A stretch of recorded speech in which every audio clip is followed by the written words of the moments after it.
Da-na-na, Sports Mafia. Happy New Year's Eve, everybody.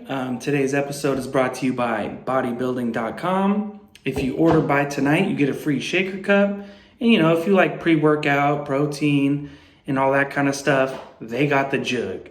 So let's start the show. NFL, no Thursday, Friday, or Saturday games. All Week 17 games are played on Sunday. Biggest news is the Packers just picked up Damon Snacks Harrison. This is a huge need for them because their run defense wasn't good last year and it's kind of okay this year. If you remember, the 49ers and Mostert ran all over them. It was embarrassing. I think Mostert had 220 rush yards. So Snacks should really help the Packers run defense, and they're the number one team in the NFC. Basically, the playoffs runs through Lambeau in the NFC. College football, we got 3 games on today. Right now, Mississippi State versus number 24 Tulsa. Mississippi State was up 7-6 at halftime. The second game is Ball State versus San Jose State. Shout out San Jose State. I got a couple guys there. This is their first bowl game, college football bowl game, in 9 or 10 years. So I wish the best of luck to them and all my homies rooting for them. The third game, West Virginia versus Army. If you like watching the run game, that would be a good game to watch. So yesterday, Oklahoma blew out Florida. This was a terrible game for Kyle Trask. He had 3 interceptions. Him getting picked in the first round, that might have ended last night. After a game like that, he's probably dropping to the second or third round. But one thing I noticed, Trask has had 2 bad games this year, and both in which Kyle Pitts, the number 1 tight end in college football, arguably the best player on Florida's team, he didn't play. So it's every time Kyle Trask has a bad game, Kyle Pitts isn't on the field. So maybe you give Trask a good tight end and maybe he's a great quarterback. We'll have draft profiles coming up, before the draft. But that's just my take on the draft right now. Tomorrow, huge college football day. You got the playoffs, the top 4 teams, and you got some other big games. Number 8 Cincinnati versus number 9 Georgia. Right now, I'm slightly leaning towards Georgia. Auburn versus number 14 Northwestern. Northwestern probably has the most underrated defense in college football.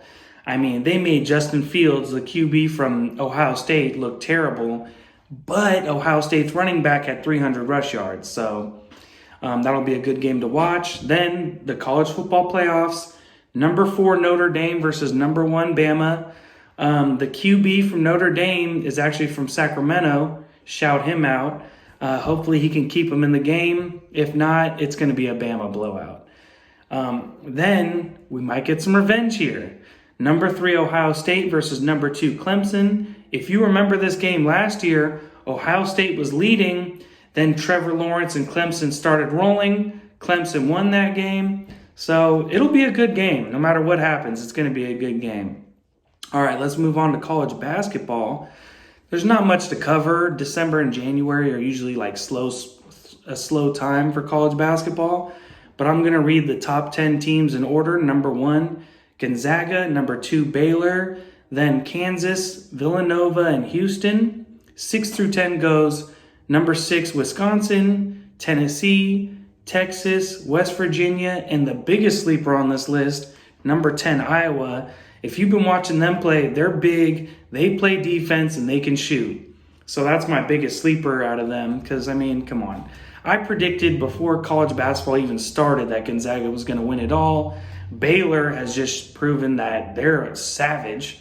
So that's really, they've been top 2 all year pretty much. The NBA, kind of the same story as college basketball. It's a little slow, nothing exciting really happening. But this is funny. I'm going to read the top 4 teams from the East and the West. No one would have predicted this. I don't care who you are. I don't care if you're Bill Walton. I don't care if you're Jerry West or Michael Jordan. No one could have predicted this. But listen. So the top 4 in the East. Orlando Magic, 4-0. Cleveland Cavaliers, 76ers, and the Indiana Pacers. Now the top 4 in the West. Number 1, Clippers. Phoenix Suns, here's the biggest surprise out of all of them, the Sacramento Kings. Hey, man, the Kings they're sick, man. They're a lot better than most people thought. They're probably better than most Sacramento Kings fans thought. And number 4, the Lakers, because they have 2 losses. UFC, no fights until January 16th, but Max Holloway versus Kattar should be a good fight. We'll go over those fights more in depth as we get closer. NHL, they released the team schedules, so go look up your hockey team. They should have a full schedule released, not really times and stuff, but at least dates and locations. Not sure if there's going to be fans at those games. Probably depends on the state. And MLB, I talked about the Blake Snell thing with the Padres. So after that, the Padres went and they traded for Yu Darvish. Now, Yu Darvish comes with a huge price tag. He's kind of going down the bottom of his career, but he's still a good pitcher. Don't get me wrong. It's just the price you got to pay for him. Is he really worth it? But MLB.com just ranked the Padres as best pitching staff in baseball. Dodgers number 2. And that's it for today's show. I hope you guys have a wonderful New Year's Eve. Stay safe out there. Don't drive. Have a good one. Sports Mafia!